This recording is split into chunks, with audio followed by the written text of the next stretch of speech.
Hi, it's EK here, and I just wanted to discuss a little bit about my hemiplegic migraines with aura experiences.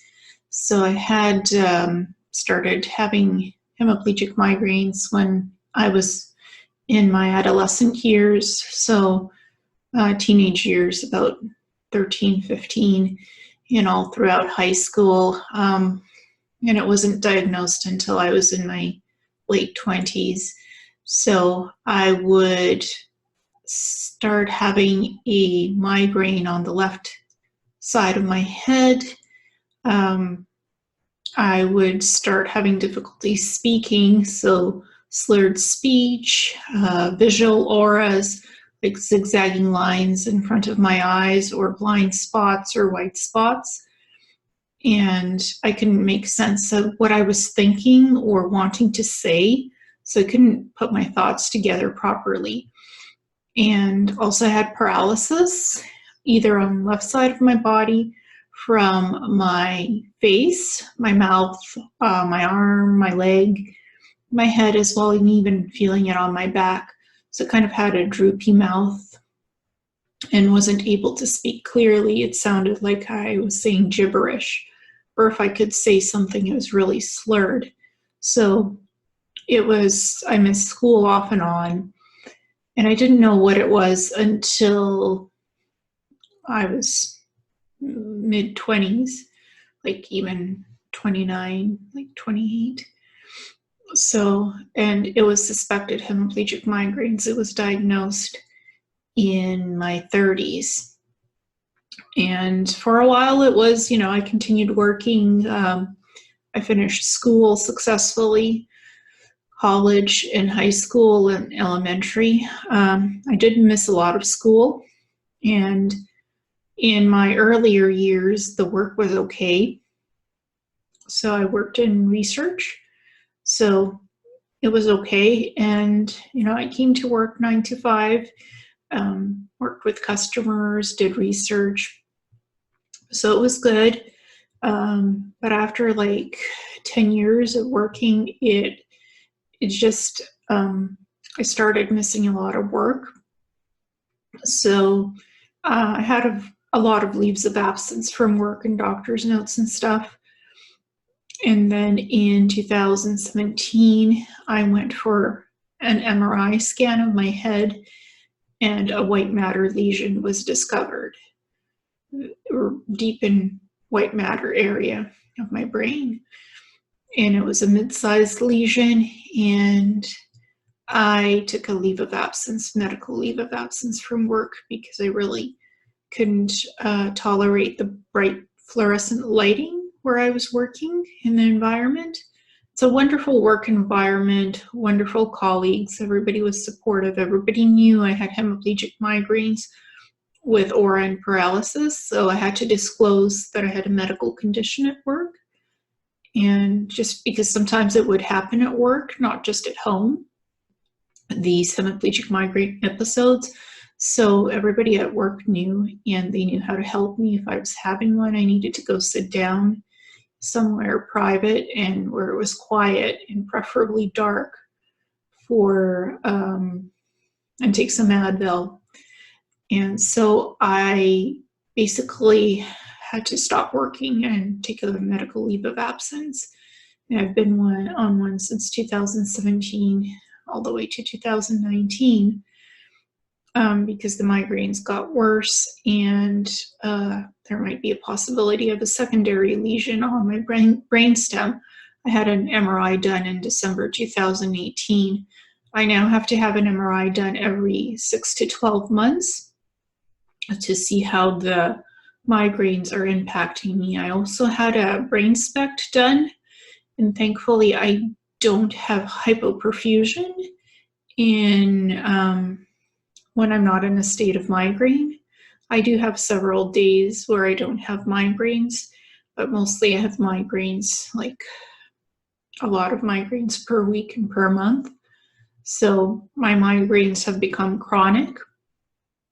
And there are certain triggers, like eating gluten, food, or starch, that can trigger the hemiplegic migraine with the paralysis and aura. I also have migraines without the paralysis.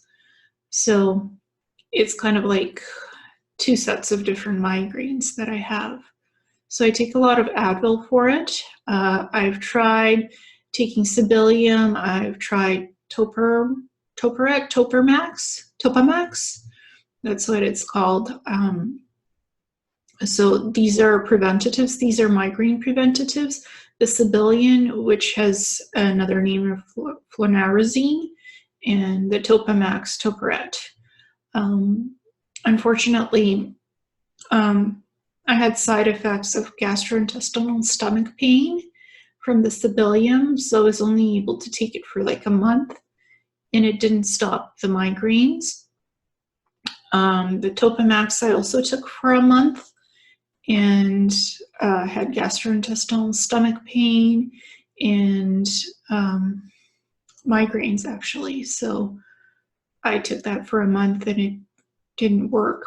So I had to discontinue both medications. I tried the Cybelium in 2015, I believe, and Topamax in 2017. I still continue to take Advil because I have to kind of like, I don't know, just lessen the pain of the migraine just a little bit.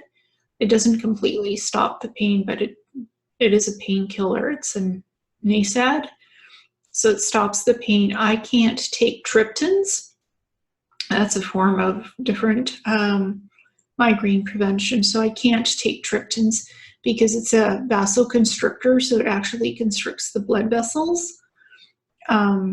And my migraines, my hemiplegic migraines, I actually need a vasodilator.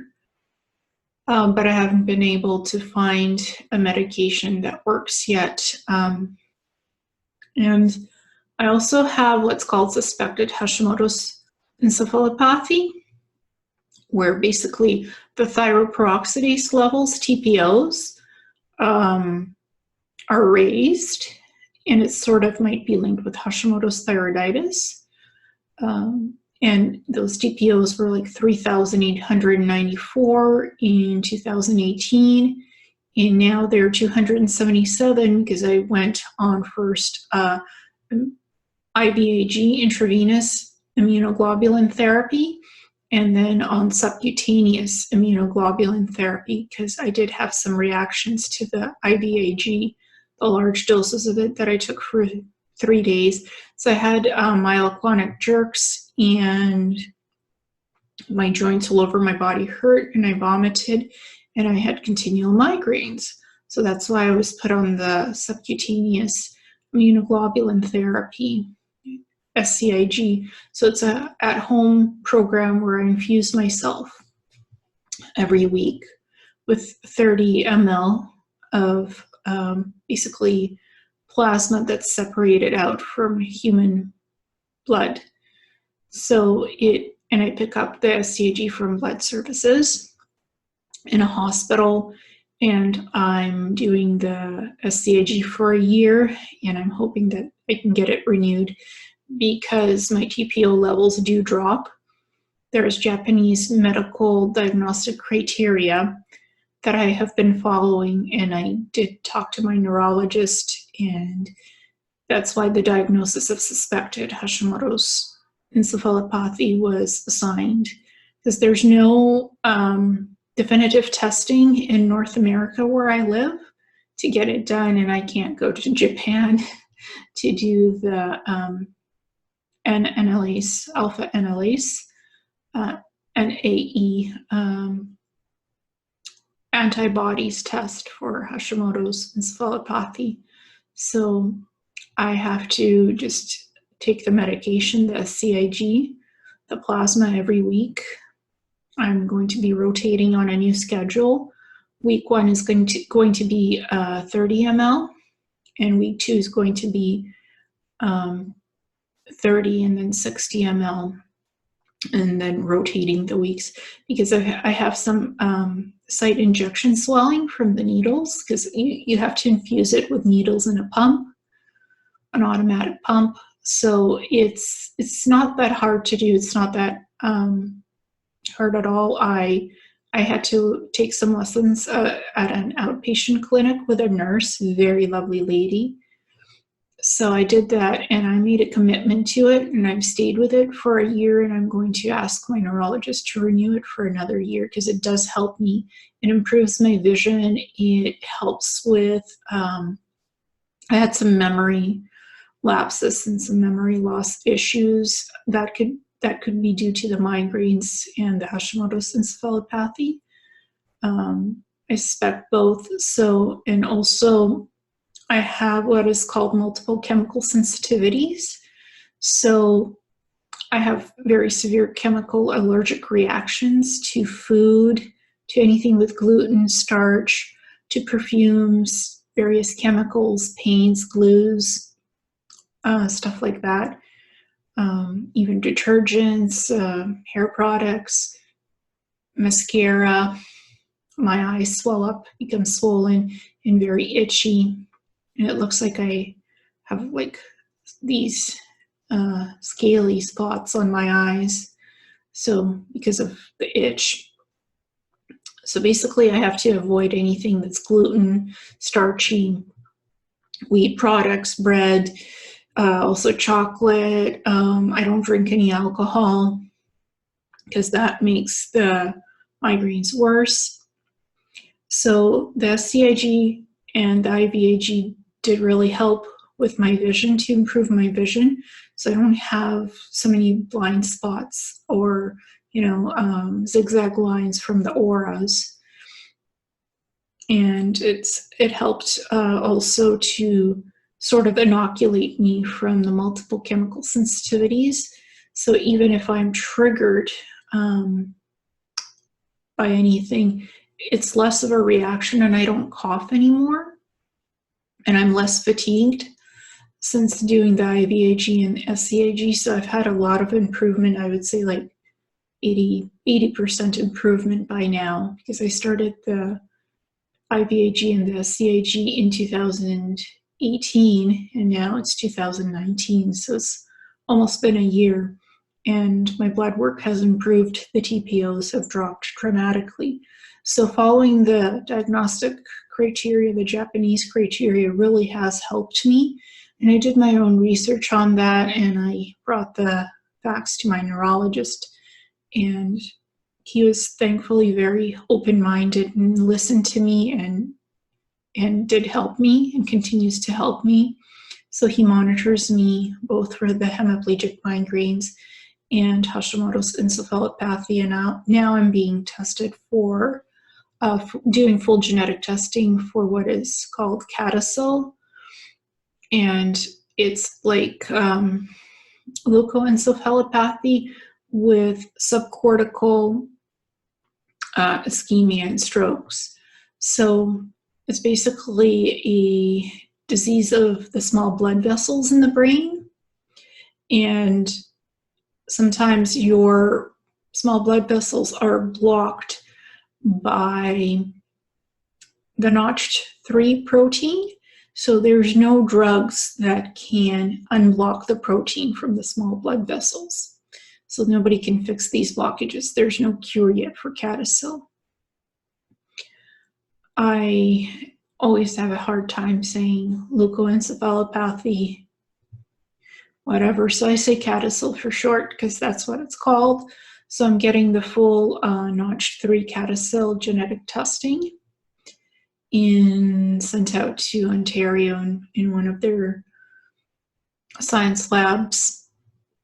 So I'm supposed to get the results by end of next month to hopefully, right now it's end of March, so it'll be end of April when I hopefully get the results to see if I have that or not. Because what CADASIL does, one of the first symptoms is migraines, different types of migraines or hemiplegic migraines with aura.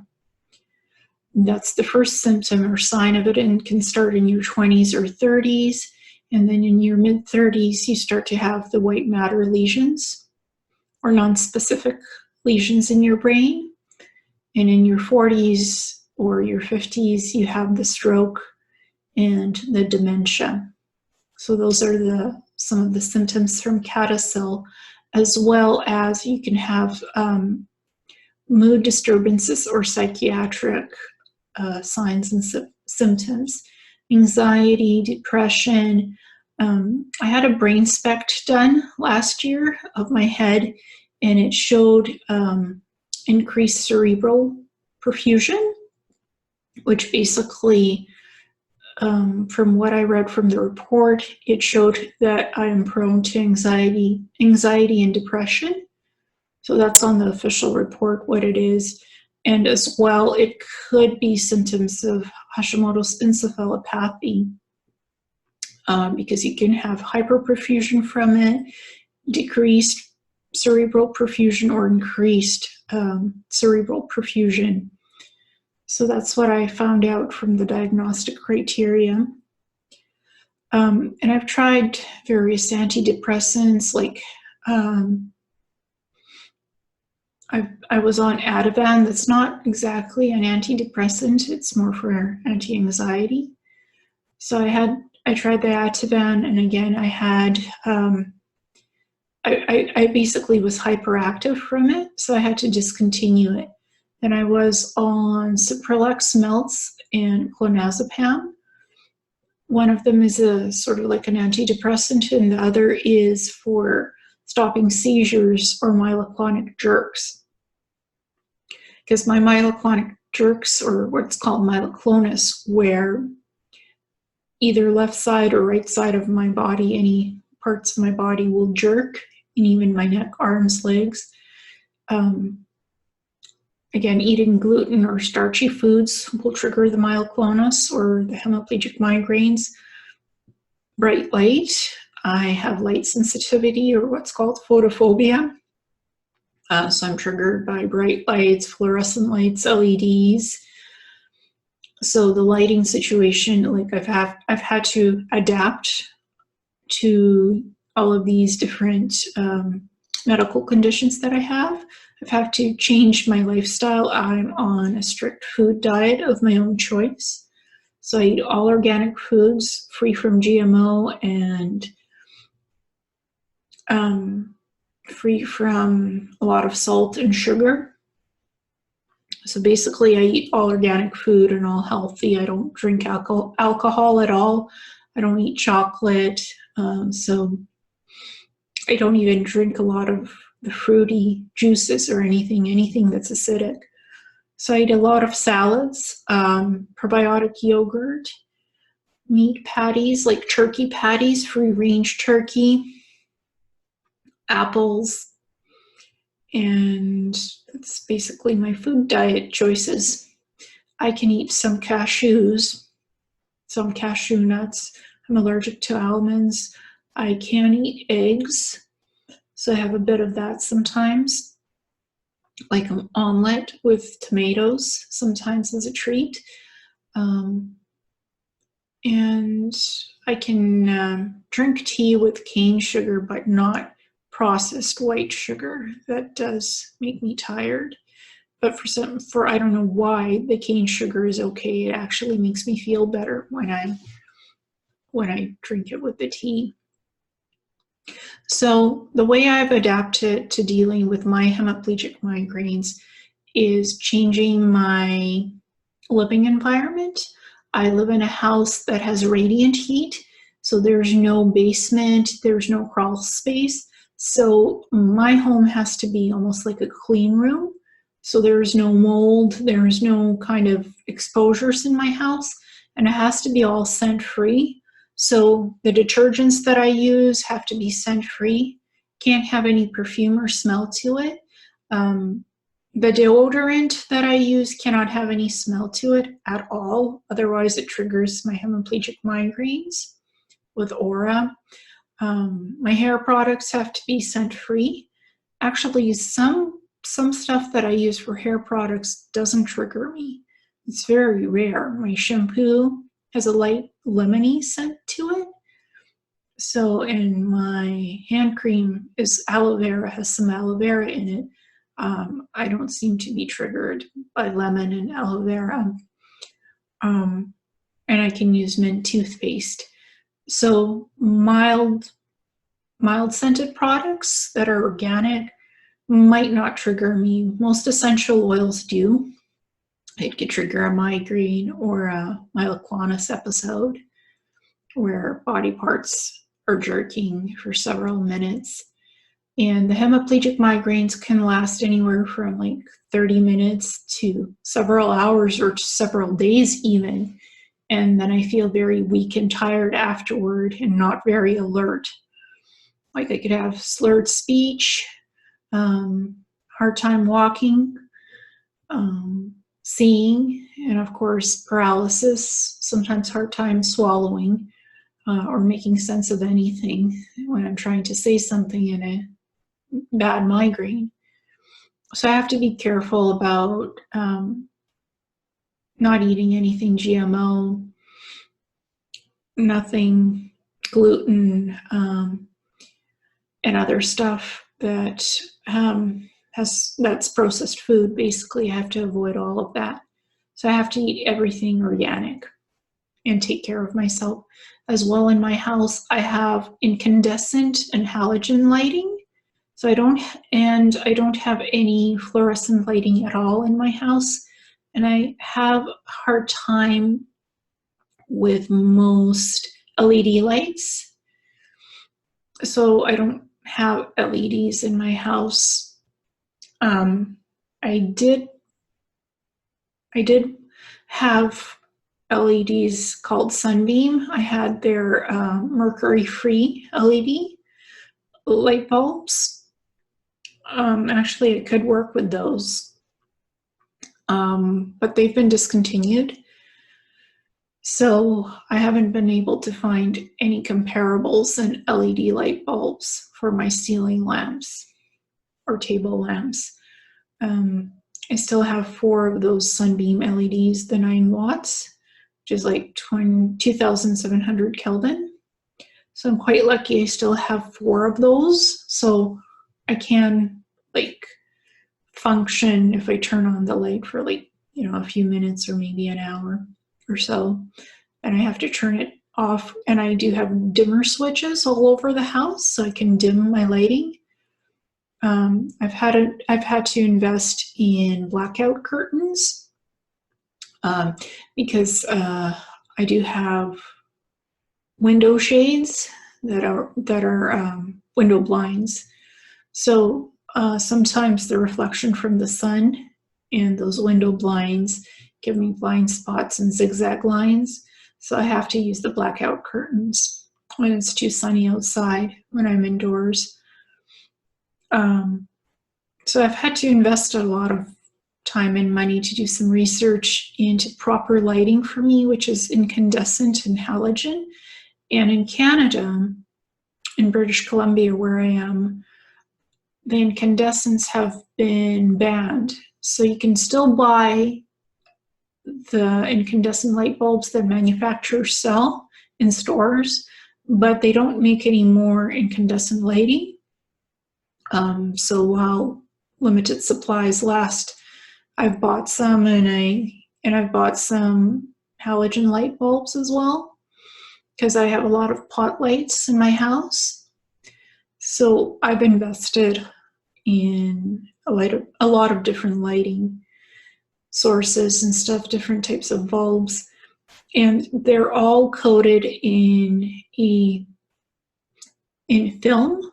So it has a white coating, so it's not a clear light bulb. It's actually coated in white film. So it's kind of acts like a little reflector. So it's not a bare bulb.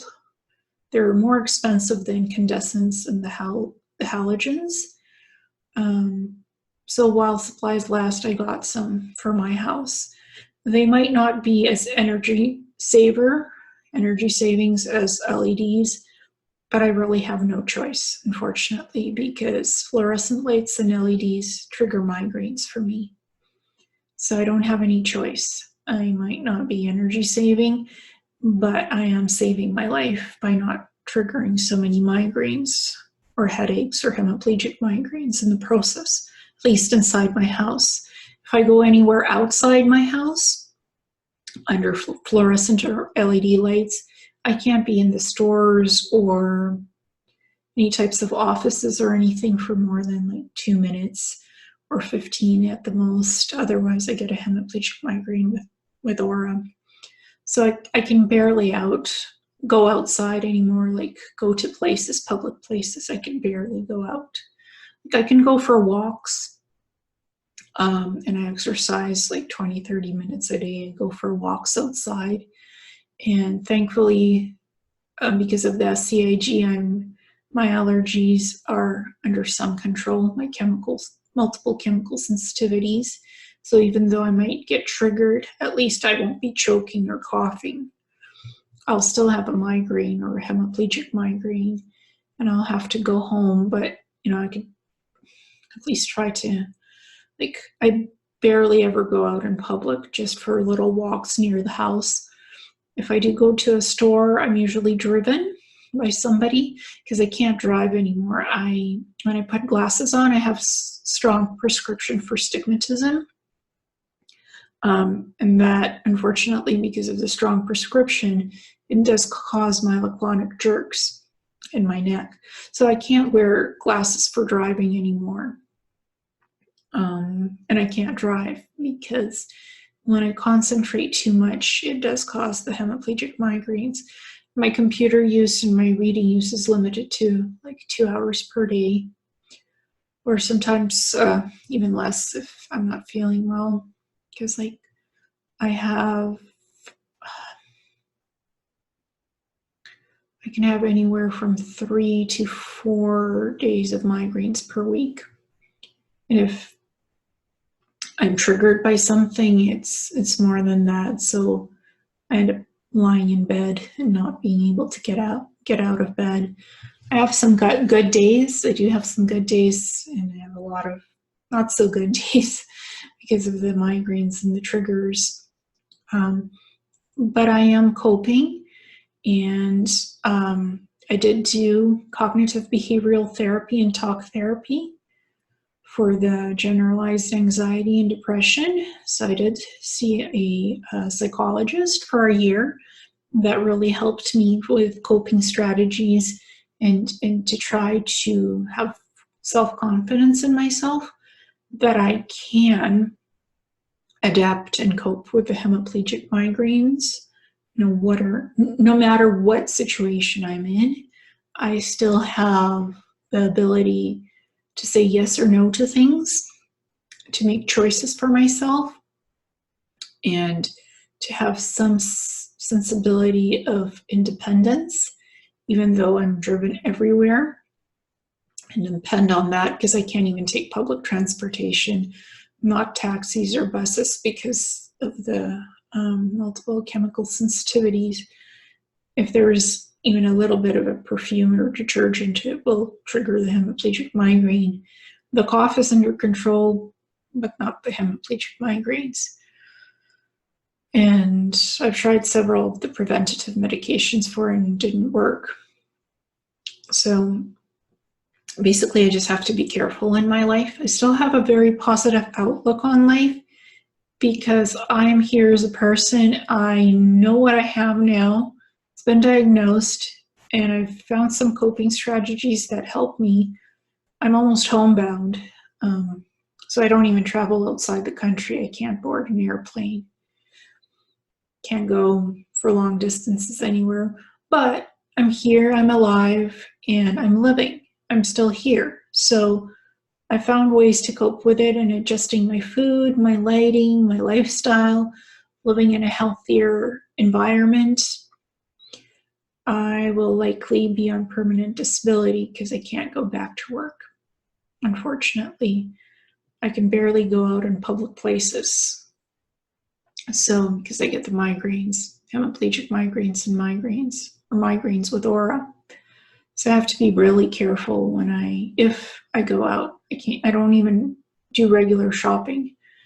My parents do my shopping because I can't be out in public, unfortunately, for more like 15 minutes, no more than that. Otherwise, I get the migraine triggers from the bright lighting in all the stores. All stores have fluorescent or LED lighting, and it's in open fixtures, so fortunately, that's what it is. So, and I can't force others to adapt their environments around me to change out their lighting. You can either be in public or you can't. So, and at work, they were very compassionate to me, and they did take out the fluorescent lights above my workstation, and even had a switch at the public services counter that I could turn off the lights there while I was at work working with customers. So that was nice of them, and for a while it worked. The job modification worked, but in the end, and they tried a bunch of different LED lights that worked as well for a while, very soft white hue. But in the end, I could not stay at work because of the fluorescent lighting that was in other places at the job site. So I had to go on a medical leave of absence and likely go on permanent disability. I mean, there's short-term disability, there's long-term disability, and then there's permanent disability. In Canada, it's the Canadian Pension Plan. Disability, if you worked enough years and you have enough CPP credits, you can apply for that, or with private work insurance. It really depends on what's happened, or government supplemental programs. If you were never able to work, you're 18, 19, and you haven't worked a day in your life, you apply for the supplemental government disability programs. They have those. So there's various options in Canada for people with disabilities. My disability is considered hidden because it's not an obvious physical disability, it's internal. But because of the white matter lesions that have appeared in my brain, they're called VMLs, or hyperintense lesions. So when a person has too many migraines, they can get lesions. That's just the side effect of having too many migraines that aren't being able to treat them with migraine preventative medications. If you've tried, several brand name medications that are acceptable by doctors and it hasn't helped you to stop the migraines, unfortunately, you might get more migraines and get white matter lesions or other types of lesions and have memory loss problems or memory lapses. That's another side effect of migraines. But there are ways to try to stop migraines by avoiding the triggers that cause them in the first place. For me, it's bright lights, food, certain types of foods, drinks. So I know my triggers and I try to avoid them at all cost. So I don't create more problems for myself than I already have.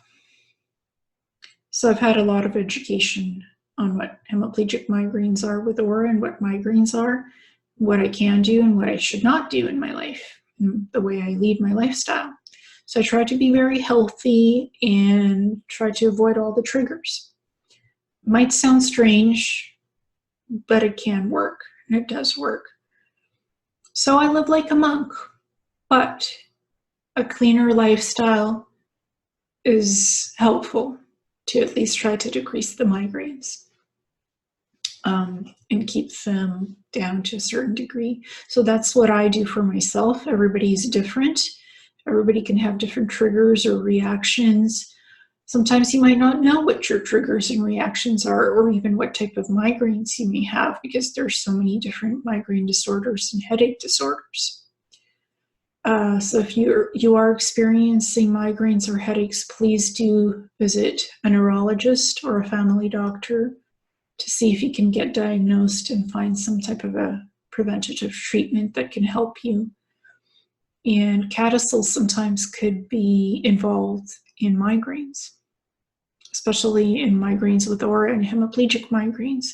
So please, if if you suspect you might have CADASIL, please get tested. Go to your neurologist or family doctor and ask for the full genetic testing to see whether you do have it or not, because there's like 33 different exons involved in the chromosome.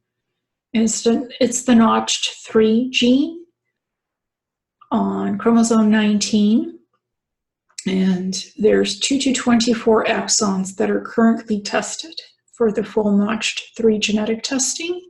Some countries and provinces have limited genetic testing. They only test exons 2 to 6 and 11, and they only test for full mutations, full genetic mutations. There's also variants like duplication or deletion of amino acids in each of the exons. So try to get the full genetic testing, because the limited genetic testing might come back negative, because not all of the exons are being tested. And since I'm in British Columbia, I first had the limited genetic testing, the exons 2 to 6 and 11, and nothing was found there. So now I'm getting the full genetic testing that was sent out of province, and it had to be approved for funding, the MSB funding.